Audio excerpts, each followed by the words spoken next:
This podcast is brought to you by the School of Advanced Study, University of London.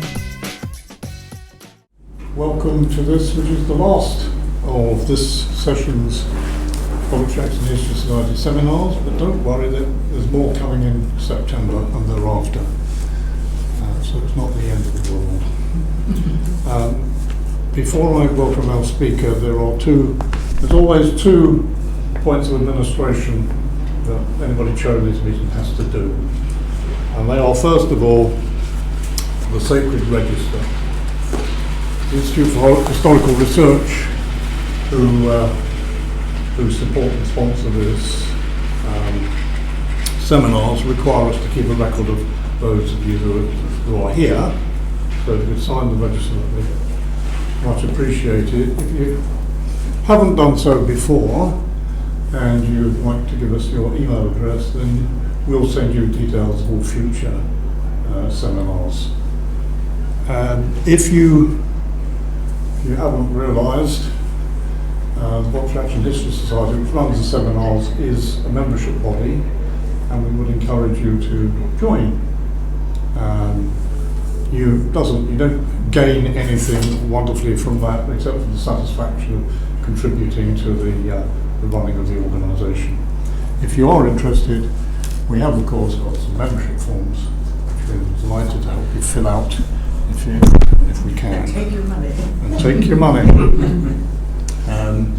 Okay, so I'm going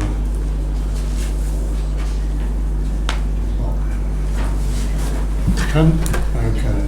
So, now to the main business, which is to introduce Jim Butcher from Canterbury Christchurch University. Volunteer tourism, development, altruism or narcissism.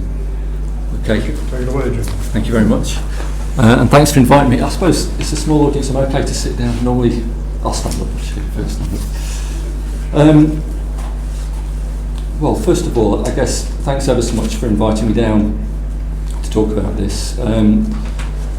There's myself and another chap called Pete Smith have written a book, and it's actually due out today. I was hoping to have a copy, but apparently didn't reach me via the courier in time.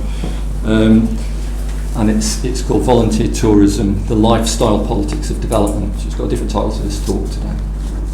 But that's what sort of prompted me, I've been for a while looking at that and writing a few things and commenting on this phenomenon of volunteer tourism. For those of you who've been following it will know that it's quite something, in geography and in broadsheet press and in society generally, in student unions and elsewhere. The other thing I should say by way of a preamble is I don't that often use PowerPoint.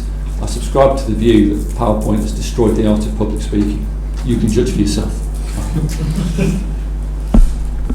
So yeah, I think I always trying to do not to do, and I've got a few, but they're prompts and a few pictures and things, hopefully just to illustrate what this phenomenon perhaps represents and how it's seen and how it's portrayed. So I guess start at the beginning. What is it? There's a number of definitions out there in the academic literature and elsewhere, but we all pretty much probably know what it is because we've read about it in The Guardian or The Times or elsewhere, or maybe we've engaged in it, or maybe we've got children or grandchildren who've been interested in it. If you've ever walked through a student union, you'll have probably seen posters advertising volunteer tourism of one kind or another. Probably the most prominent writer on volunteer tourism is a guy called Stephen Wearen, Australian academic. So this was his definition. He says it's tourists who undertake holidays that might involve aiding or alleviating the material poverty of some groups in society, the restoration of certain environments, or research into aspects of society or environment. Okay. Now, in our book and in this talk, I'm really more focusing on the first of those, holidays that have some claim to be addressing well-being, development, poverty, and so on. Although, to be honest, it's very, very difficult to separate these things out these days. Most of the schemes that volunteer tourists or gap year projects and so on may get involved in probably involve both. Conservation and development are tied quite closely together these days, usually under the rubric sustainable development. In fact, it's one of the things that tourism in particular has been sort of talked up and sort of criticised before, the notion that it brings money, but that money is on the basis of conservation, because that's what people are there for. So that kind of symbiosis between conservation and development is there in the tourism, sort of ethical tourism debate more generally, but it's kind of concentrated, I think, here in the discussions about volunteer tourism. There's a couple of things I wanted to flag up straight away that I think are quite key, and they're key and they're obvious, and they're kind of so obvious, but they are new, so it's worth identifying a few things that are different. If we would have been sitting here sort of 20, 25 years ago, things that we wouldn't have seen in the same way perhaps. The first is the eliding together really of leisure, fun, holidays, hedonism, frivolity, conviviality, with a kind of broader social ambition, and also in some cases even a political ambition. Some of the authors from geography and elsewhere almost see certain forms of volunteer tourism as a step towards challenging political assumptions and generating new political outlooks. But more generally, what's going on here is tying together holidays with social concerns. And that is new. I mean, I kind of remember way back, I think the first holiday I had without family would have been about 1984, something like that. And at that time, nobody would have really registered the term ethical tourism, never mind volunteer tourism. It just wasn't on the agenda. I didn't mean people were more or less moral. It just meant that nobody really talked about that. You wouldn't, Google had been around, you would have had 0 hits for ethical travel back in the day. So that's quite an important thing to note. To sort of situate. It's something that's new. It's been around a while now, but it's not always been the same. That leisure activities and tourism in particular has been seen in that way. The second thing I wanted to note from this is that we'll discuss a little bit later, is that Wearing in particular, well, it's not really here in this particular definition, Wearing in particular sees volunteer tourism as having the potential to be something more than a cultural exchange, something more than an attempt to generate ethical global citizen. He does see it in reference to wider political trends, and he kind of advocates certain types of volunteer tourism as ways, as he sees it, to break post-colonial and neoliberal assumptions about the world we live in, and through that to generate new discussions that can potentially feed into a new politics. Now I know that's a bit vague, but I'm not going to kind of go into detail about his particular ideas, but I wanted to clock that, and that fits in turn wider theories in social sciences around life politics, lifestyle politics. In particular, people like Anthony Giddens has talked about life politics, and others have written about fairly similar kind of formulations. So there is something to look at here beyond the activity itself. It is, in a sense, possibly a kind of metaphor for trends in wider society, and that's the sense in which I'm interested in some of these things, really, almost like as a kind of vignette of where we're at in terms of people's consciousness around issues like development and politics and charity and all sorts of other solidarity and all sorts of other things. So again, hopefully you can see this okay. A couple of definitions to start with, or rather a couple of comments from websites, quite prominent sites that are out there. I know we're being recorded, I really ought to read these out, I suppose, if you're very quick and maybe pick out the things that are key. So first of all, an excerpt from Venture Co. Publicity. Does the idea of travel to far-off destinations appeal to you? How about the adventure of joining an expedition into the world's greatest mountain ranges? And I expect you'd like to help a disadvantaged community and acquire new skills while working on an aid project. At the same time, you're probably thinking about how your gap year will fit into the broader picture. Will it be something to impress future employers, and how will it look on your CV? So you've kind of got it all in that short quote there. First of all, fun, adventure, more traditional themes associated with tourism. But it also talks about on there about working on an aid project, making a difference, being actually involved personally in development. Okay, and with the emphasis on personally, you go there, you do that. You're not fighting for political outlook back home to make a difference over there. You're not even in this case donating money at home to make a difference over there. You are going there yourself to help build the school, to help teach the children, and so on. And then finally, there's a reference in that little piece from Venture Co about CVs and employers.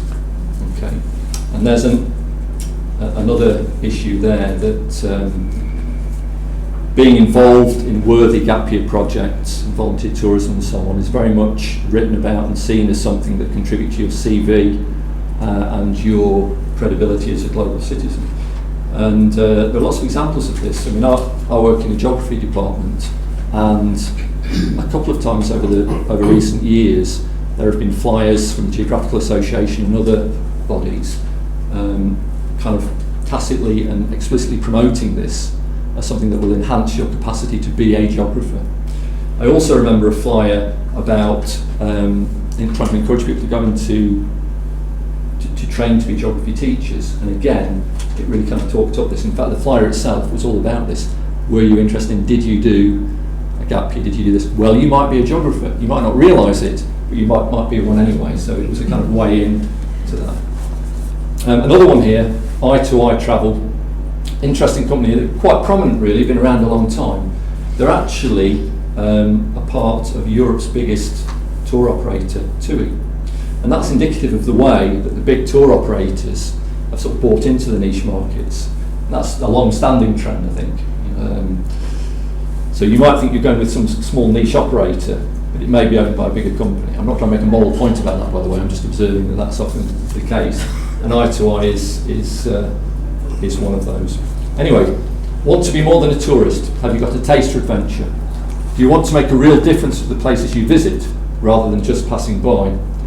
If so, why not combine adventure travel with important volunteer projects? Imagine spotting a herd of wild elephants in South Africa before teaching some English lessons to local children, or hurtling through the Costa Rican jungle on a zip wire after helping some endangered leatherback turtles. Your adventure starts here.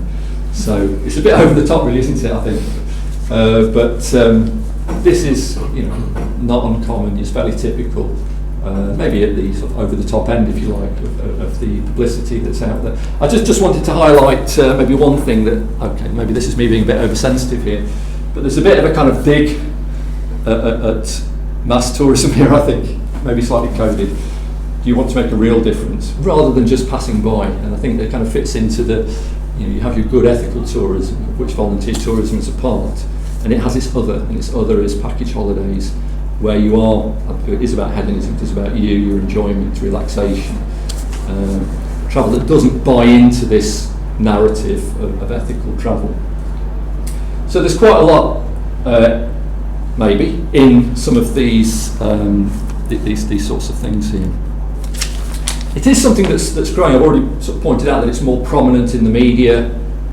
It's certainly very prominent in university student union corridors. I know students these days aren't really allowed to put up posters and hand out leaflets. It's not like the good old days where you do what you like.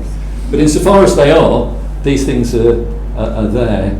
We'll look at a few images in a few minutes. It's very, very difficult to quantify the extent to which it's grown and in what direction, because it's such, you can't really pin it down. I mean, what is and isn't volunteer tourism? Gap years, ethical projects, there are some figures, and I've put them in the book, and they're useful in indicating the trajectory, but I'll just give you one figure here which I think is quite useful, which is the number of hits on Google. Between 2000 and 2010, it's reported that in 2000 there were 0 hits. I wonder how they found that out, because presumably you would have Googled it in 2010 because it wasn't really around. But anyway, but by 2010 there were over 300,000 hits just for the term volunteer tourism, never mind different versions of that term as well.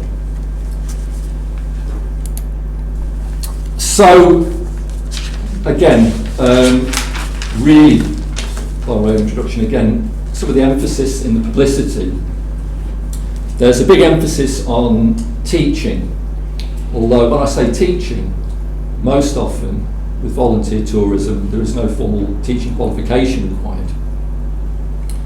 And that's not to belittle it or otherwise, it's to point out the contrast with, for example, things like the Peace Corps and VSO in the past, where there was an expectation of a technical skill of some kind, and that was kind of quite explicit, and a longer term commitment as well. So sports, teaching are very, very prominent in the brochures and in terms of what people do, and very often the images are indicative of a shared joy between groups of children and volunteers themselves. You kind of see that in the pictures here. I think it is worth noting, possibly again obvious, that children are very prominent in the brochures and the web publicity. We've all read about the case of orphanage tourism, and there's been a lot written about that, criticising that, and more recently especially. We might have time to talk a little bit about that. But I just wanted to flag up at this stage the predominance of images of children, often young children, often, as you can see here, very kind of intimate and sort of loving relationship suggested between the volunteer and the child.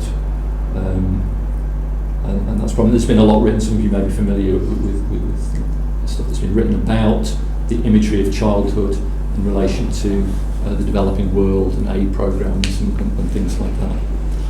In fact, some people have argued that the emphasis on the child being innocent, is indicative of a kind of impulse to want to kind of mould and change that child and that continent in our image. That's kind of part of, I'm putting it in very simplistic terms, part of the sort of post-colonial world. I think the other thing is really, I don't know if any of you are sort of geographers at all, but the other thing that's interesting from a geographic perspective is the idea of care. There's a big debate about geographies of care in human geography now. The notion that we associate care with people close to us, family, friends, children, that kind of thing. Geographies of care, again, rather simplistically, states that we should be looking to extend those bonds of care outwards across geographic boundaries, and through doing that create a more kind of ethical world and I guess an ethical politics. Although that idea of extending sort of concentric circles going outwards, sort of extension of care, geographers didn't invent that, of course. Cicero, Aristotle, and the whole of religious philosophy, Christian philosophy, for example, has that. It's there as well, but it's a debate in geography. Interesting debate, really, isn't it? It's almost like a kind of discussion of care, a private virtue ostensibly, replacing a discussion of development and politics, a public discussion out there in the public realm. And of course, and this is what I was mostly interested in, the sort of development projects, the worthy projects where you can get involved, often working with local people in irrigation, in building schools. This is the thing, building schools is the thing, because there's children, there's education, it's all there, manual work. And this is kind of interesting, really, because this is what links this leisure activity of volunteer tourism with what we always used to regard as the political project of development. Okay, and it's kind of there, really. And I'm going to come on to this a little bit later. I don't really preempt everything. I probably will be doing that, but I think it's interesting that some of the commentary in the newspapers has really slated volunteer tourists and saying, who these people think they are. They go over there, they're so naive, and they think that they're going to make a difference by putting up a wooden hut, as if Peruvians or Chileans couldn't do that for themselves. You send them the money that you spent on the holiday, they probably employ a lot more labour and do it in a tenth of the time. And there's quite a lot of quite cynical commentary on these sorts of things, and I think there's some justification for that. What I would say though is I think development thinking itself lays or bears some of the blame for that. For example, if you look at, it's my own view and some of you may disagree or strongly disagree with it, if you look at somebody like Robert Chambers, the guru of rural development, he himself for many, many, many years has been talking about the importance of experts not bringing anything to the project but being there to listen, to learn. He talks about passing over the stick to local people, to draw in the sand and various methods. He talks about development work as being a transformative project for the development worker who should rid themselves of any notion that their development or their ways or technology is necessarily useful or anything like that. So it seems to me that that whole emphasis on personal development, which is indicative of volunteer tourism, it's been advocated in rural development by Robert Chambers in his books, like Putting the Last First and Putting the First Last, for decades now. And in certain circles, it's quite an orthodoxy.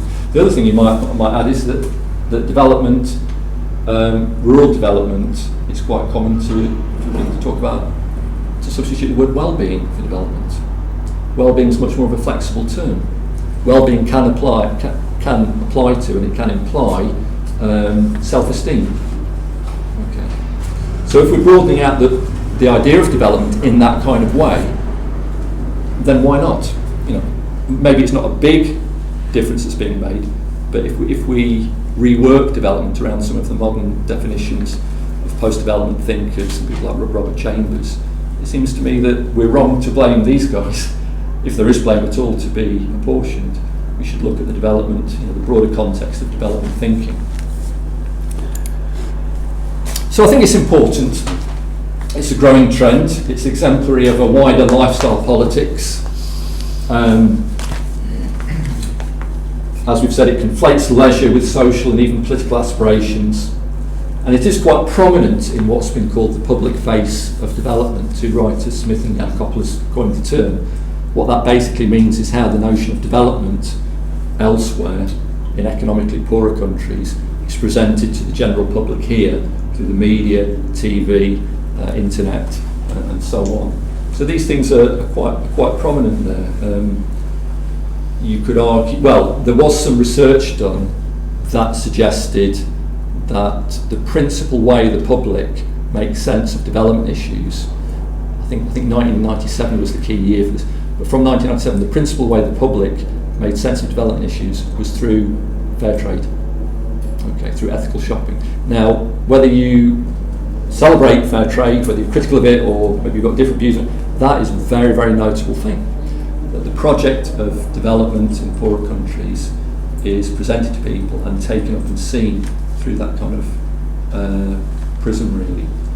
And volunteer tourism is surely part of that kind of personalised lifestyle emphasis on trying to make a difference to societies elsewhere. So again, it's important because it's indicative of this broader change in the way development issues are presented to us as personal moral issues as opposed to more public and political issues. That's a bit, I know that's again a bit shorthand, but that's really, I think, what's happened over a period of time.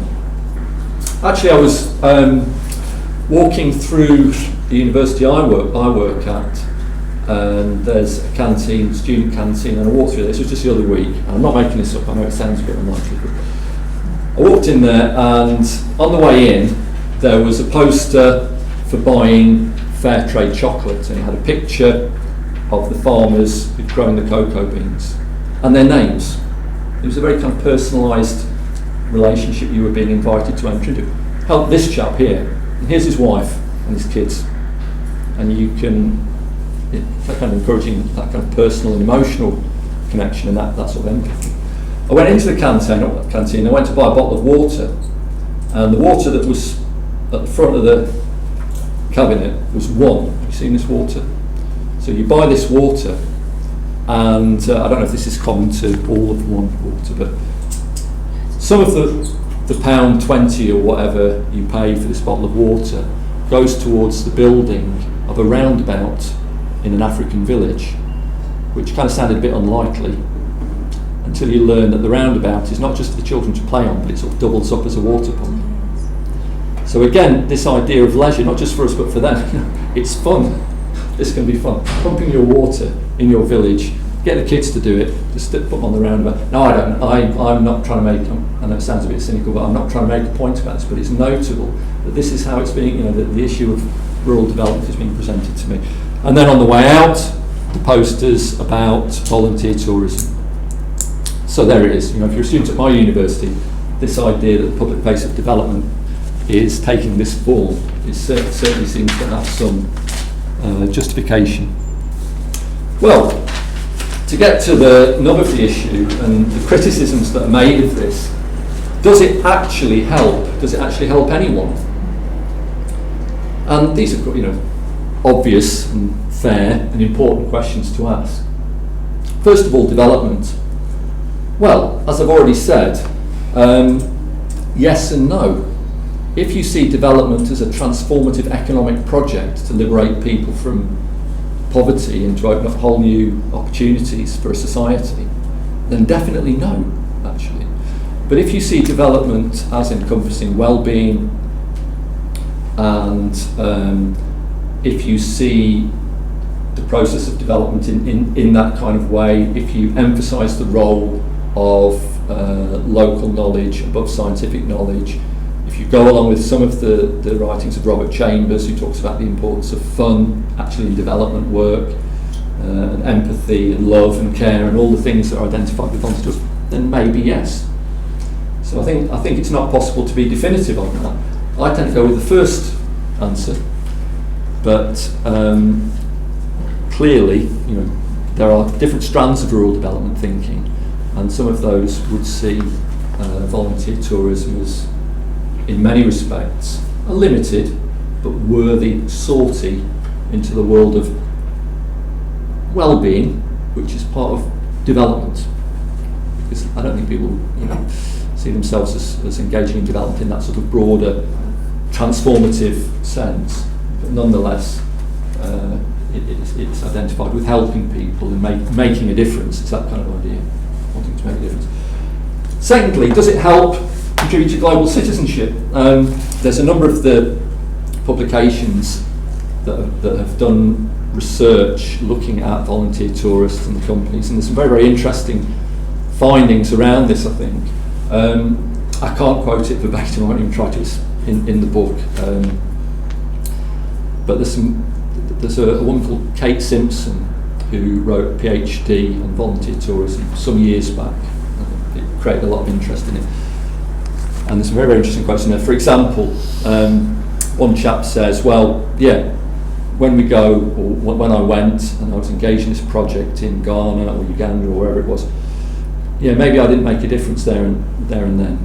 But now I'm an executive working for a bank, and when I'm making a decision, I'll think about the time I was playing football on the beach with the Ghanaian youth, and I'll think about that, and that will influence the decision that I make at the top of the bank, the charity, the NGO, or whatever other organisation.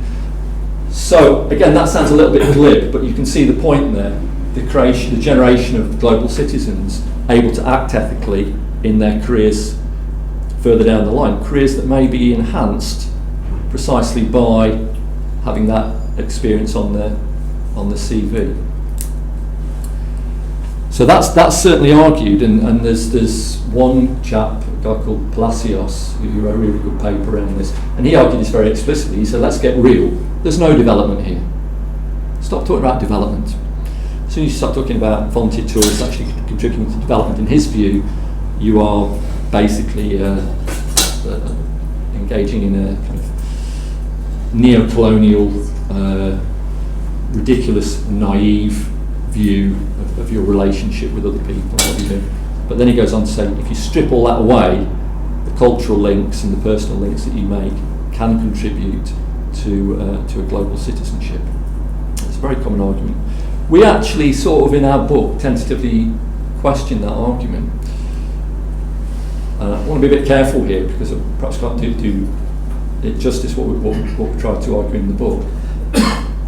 But there is an argument that we developed that what's going on with things like volunteer tourism is a kind of outsourcing of citizenship.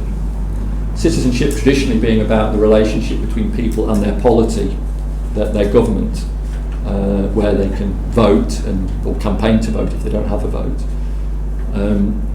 But disillusionment with domestic politics and with generating citizens, moral citizens, good citizens, citizens able to take part in the full gamut of social, economic and political life at home. Sort of disillusionment with that could potentially manifest itself in a search for citizenship elsewhere, outside the polity, outside the state that you vote for, that you can stand for parliament for, elsewhere. So you get a kind of citizenship which is mediated through the market and worked out in other countries, in other polities, other people's countries, if you like. So it's an argument that we look at and take seriously, sort of outsourcing of citizenship to the developing world. And then finally, this issue about ethical identities in the West, which is obviously very closely aligned to the generation of global citizens. Again, this is very, very strongly argued in a lot of the literature, that for all of the problems, for all of the attendant problems, there is that potential with the right kind of contact, the right kind of volunteer tourism, to challenge insular identities, to broaden out people's experience, to encourage empathy, different perspectives, different ways of looking at the world, and through that to generate ethical subjects able to act ethically upon the world. I don't know if anybody's seen a very good book that I read when we were writing this book, and we kind of used some of the ideas in the book, a book called The Ironic Spectator by a woman called Ellie Chuluraki. I think it is based in London at the London School of Economics. I really like the book that she wrote, and she makes the point about these kind of moral projects. She sees them as, she terms it a kind of self-oriented morality, a morality that looks to care for the other, looks to help the other, but can only do that through the prism of one's own rather self-conscious identity and CV construction. And that's not incidental, she says. Because of that, the commitment to the people there is limited through the market and fleeting and fitting around the rhythms of one's own life. And so she kind of questions how this could be described as solidarity, and she contrasts it to forms of solidarity in the past. So anyway, again, with many of the things I'm referring to here, I'm probably not doing them justice. I just want to flag them up really, in the hope that you go and read the book and you can read a bit more about them. But the idea that people want to be ethical, people want to do good things in relation to the world that they live in, they want to help other people. But the problem here is that this remains at the level of kind of self-oriented morality, constantly mediated through a kind of narcissistic take on the world. I suppose that I'm all for people taking individual responsibility, really, really for that. I think it's one of the positive things about life politics. You know, sit at home, you go and do something, and that's an impulse always to be encouraged, in my view. But I think there's a difference between taking individual responsibility on the one hand, and on the other hand taking sort of personal responsibility. It is me, it is my project, as opposed to seeing people's plight as something of theirs, something that you can contribute to, show solidarity to, but it's not you, it's not your problem directly in that kind of sense. And actually it's quite interesting that a lot of volunteer tourists, a lot of the quite heartfelt accounts when people return back from their volunteer holidays very much collapse and conflate the economic and social problems they find abroad and what they perceive to be a kind of dearth of morality back home in the West. And I've got a few quotes to illustrate that a little bit later. So they very much do kind of sort of tie together the problems over there, poverty perhaps, and the problem over here, a kind of greedy and uncaring society. And very often there's a kind of reversal from the old colonial idea of the West knows best, to say, well, actually we should be learning from them. We should be learning a lot from them. Let me just check the time here. Okay. Yeah, I mean, there's been quite a lot of media coverage, and this was from an article in The Guardian. There's been some quite recently, actually, and some of it I think rather good, rather quite on the button as well. But this is from The Guardian. I wanted to flag this up because I think it's indicative of a certain air of cynicism surrounding the individuals who undertake volunteer tourism. The harsh truth is it's more about the self-fulfillment of Westerners than the needs of developing nations. Perhaps this is unsurprising in a world in which Madonna thinks it's fine to take children from African families. Okay. Too many travellers carry a naively romantic view of doing good alongside their luggage. And then it quotes this chap, Mark Turgison. They are led by their hearts and not by their heads, and unknowingly support environments that may be abusive to children. And this is a direct reference to the issue of orphanage tourism, which it's been very, very prominent in the news, and there's been quite a lot of academic papers written about that too. The rapid growth of volunteer tourism is like the rapid growth of the aid industry, salving our consciences without fully examining the consequences for the people we seek to help. All too often our heartfelt efforts to help only make matters worse. Well, I think especially at the beginning here, you can kind of sense a degree of cynicism that's kind of in there. And maybe that's right, maybe it's true, but I think I share a lot of that, and probably still do share a lot of that. But there is a part of me, progressively, as I looked at this, that started to think, well, hang on, wait a minute, okay, not the companies, the people who do this, the people who go, I've never done this well, people who've been volunteer tourists, are they really naive dupes of the neoliberalisation of altruism? Is that really what's going on here? Or do we have to separate out some different things and capture something positive in people's impulse to act upon their world? Okay. The form that takes may be highly problematic, but that impulse itself is surely something worth salving from that debate. And as such, maybe some of the cynicism and a bit of the irony, gap year and all this kind of thing is slightly misplaced.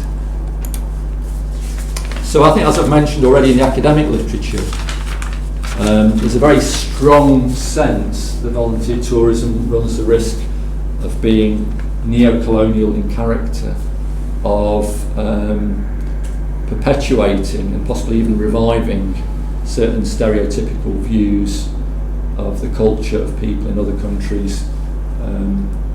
So it's kind of linked back to sort of colonial tropes, really.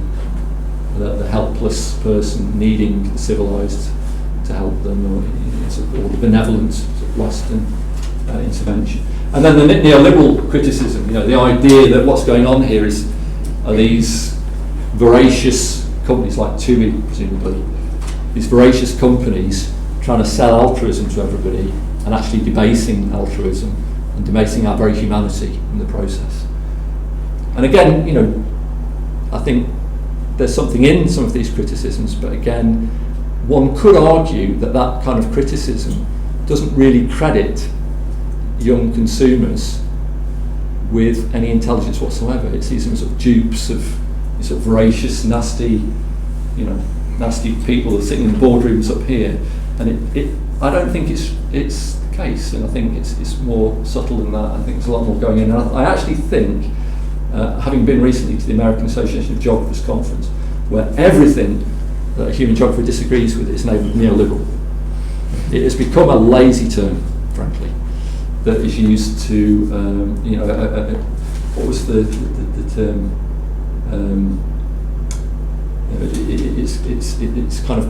It's just a code really for this is something bad. This is something that's not good, that's not ethical.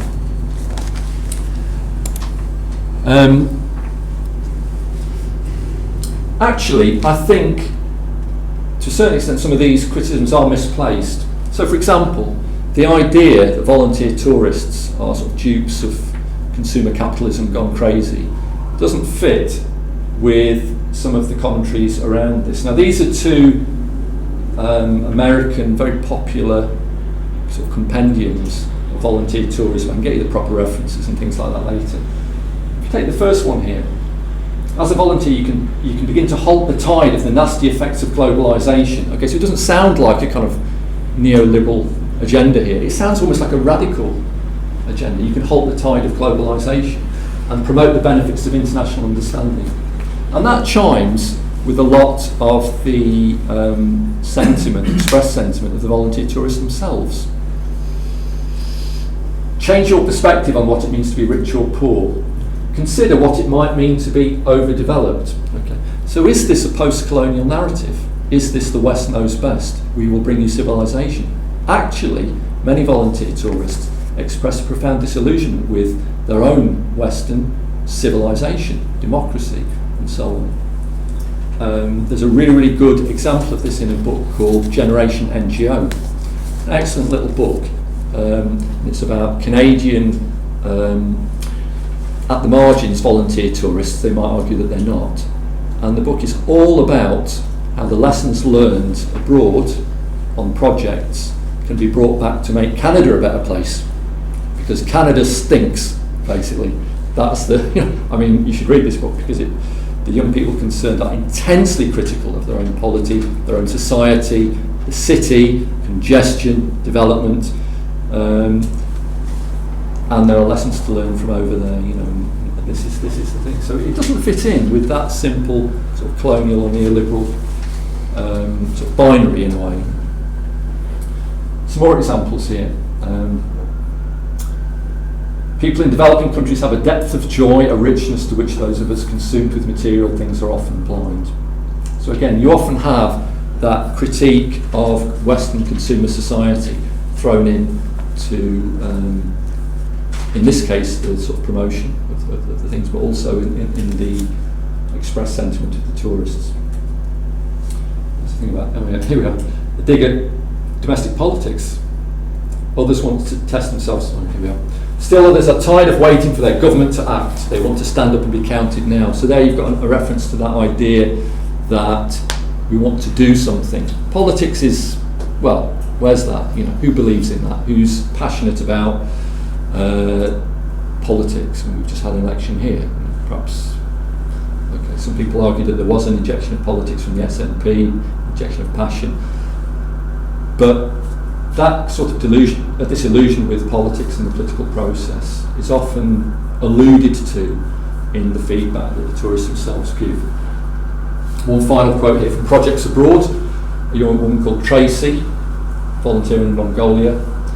There were many gifts I brought home with me, none of them that you could see or touch. I gave them things.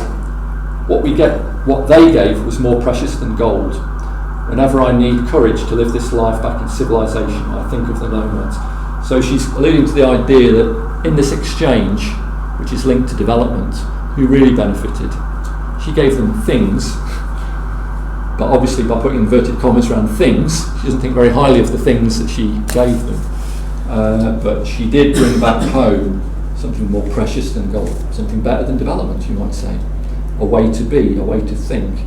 So again, it's not as simple as saying that ideas carried over from colonialism in some form, in some mediated form. I don't think anyway, I passed off it. But a lot of the critiques do argue that, and there's a number of books that have been written that argue that very directly, so it's certainly an argument.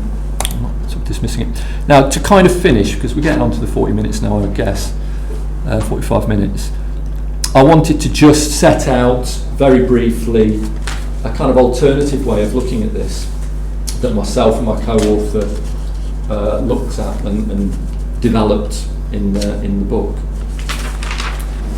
Basically, we kind of thought it was important, or sort of one way to approach this, rather than saying, well, let's look at the marketization of altruism. A lot of people are looking at that, some good points made. Or let's look at the relationship between colonial assumptions to this. Again, some good points made. I don't agree with some of it. So we looked at it in a slightly different way. We asked ourselves the question, what does something like volunteer tourism as a phenomenon tell us about politics? What constitutes politics? And where political consciousness, if you like, is at today. If you think about, when I started the talk, I mentioned that 30 years ago, we never really thought in terms of ethical anything, and ethical tourism. It was a holiday. You left your cares behind. That was kind of the point of it. You didn't take those cares with you when you travelled, and you didn't organise your holiday around that. So in answering the question, what does this tell us about politics, we considered the sort of dual notion of the private and the public sphere. And what we ended up arguing in the book, drawing on writers such as Hannah Arendt, who theorised the private and the public sphere a great deal, and Richard Sennett, who bemoaned the decline of the public sphere and saw the sort of psychology of private intimacy, sort of making politics somewhat lesser, if you like. So we looked at the idea of the private and public sphere, and what we argue is simply this: that we live in a time where the public realm of political debate is rather moribund. There's various long-term historical reasons for that, and more shorter-term reasons as well. But politics isn't exciting. There are no narratives beyond the self that are particularly convincing to significant numbers of people, in terms of the way people may have aligned themselves as left and right in the past. People may have seen development issues around things like revolution, reform, or on the right, you may have argued the free market. That's what will bring development to these societies. And those views were strongly held, and people who wanted to make a difference to the world acted on those views. They maybe joined one of the parties, they joined a campaign, and they espoused those kind of views. Those narratives appear to be, at the historical juncture that we're in now, exhausted. So, private sentiment, to care, to make a difference, to have some control over the world, to act upon the world. Simple, benign, private virtues. Where can those virtues go? Okay. The argument put forward by Tularaki and others and ourselves and different ways, Arendt and Sennett, is that the public sphere is something different and distinct from private virtue. It's an arena where humanity comes together, and in Arendt's words, she talks about it has the potential to create a common world, to bring together difference. And this is politics. It has its own arenas. Okay, in the 18th century, it may have been the coffee shops, okay, or the salons in France. Okay, it takes different forms at different times. But this idea of looking beyond individual emotion and effect at a wider sense of society, transcendental, if you like, in the sense that it's beyond the individual, is something that doesn't really exist. So, or is, relatively speaking, anyway, kind of moribund. So what we have then is sentiment, affect, emotion, and care thrust into what used to be the public sphere. An issue like development now is not discussed necessarily in terms of right and left, reform and revolution, the market and market critics. It's discussed in terms of, do you care? Okay. I mean, just think of Red Nose Day, if you don't believe me. Okay. Do you care? And what can you do to indicate that you care? So those private emotions, that affect, if you like, when people see the starvation and the terrible things on the television, it translates into, not into what's out there politically, what's the market doing, good, bad, what are the alternatives? Rather, those emotions are thrust directly into the public realm that we used to call politics.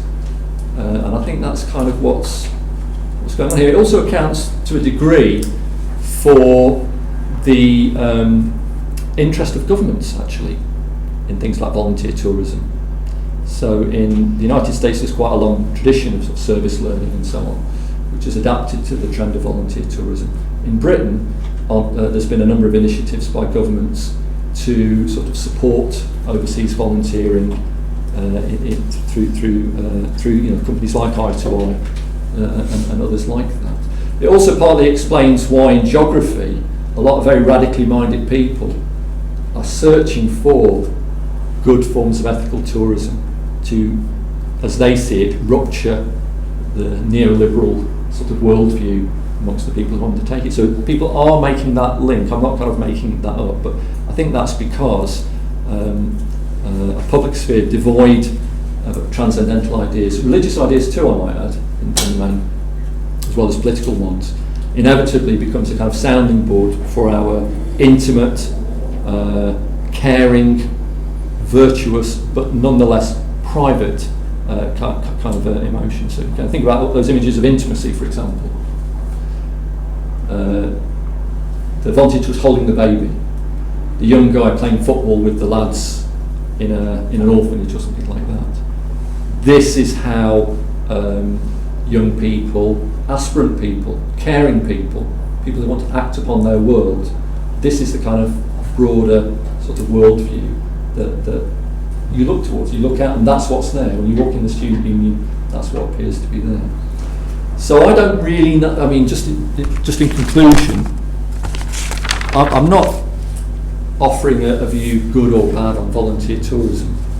What I do think we need to perhaps begin to do is separate out what I regard as a progressive impulse to act upon the world, agency. We want to do that. It's a commendable thing. But to separate that out from the wider social and moral and political baggage that's attached to it. The people who are doing the most to attach moral and ethical baggage to travel are geographers, believe me. And I get slated by geographers all the time who think, Jim, because you must be unethical, because you think ethical tourism is problematic, you must be unethical. So, but it's the case, it's certainly the case that that's the case. So I think that's really kind of important, to kind of encourage the spirit of adventure, to encourage the desire to act, to do something, but to be very insistent that this isn't politics, that this shouldn't be aligned with some sort of ethical tourism, that has these particular characteristics. It should be, it seems to me, travel, insofar as it has a relation, or leisure travel should I say, insofar as it has a relation to ethics, it should be very, very open-ended. It should encourage people to become morally autonomous. I think it's really, really important. If you think about ethical travel today, one of the problems with it, and this is true very much of what we're talking about here, volunteer tourism, is there's a whole kind of ethical baggage around it. Localism, small scale, organic, conservation, all of these kind of things. These are the ethical things, and that's a sort of given sort of when you go, really. But I would say the whole point of travel when you're young is to acquire moral autonomy, to confront things and decide. And it's not given whether organic is better than GM. It's not given whether localism is a good thing. It's not given that tourism can make any difference whatsoever to people's lives. And so that's my view on it, really, to see travel as exciting, an opportunity to act upon the world, but to be quite insistent to sort of separate that out from a wider sort of sense of mission. And I know that's a bit vague and it's not conclusive by any means, but I kind of think in the spirit of Arendt and her insistence of the private sphere and the public sphere, and the mutually reinforcing nature of the two, but nonetheless the importance of them being regarded as effectively, in some senses, separate spheres. I think it's kind of important to bend the stick towards that sort of notion of polity and private life, of politics and affect in that kind of way. And I'll leave it there. And I am aware that, especially that last bit, probably runs counter to what probably 80-90% of human geographers are saying at the moment. But that's my thesis anyway.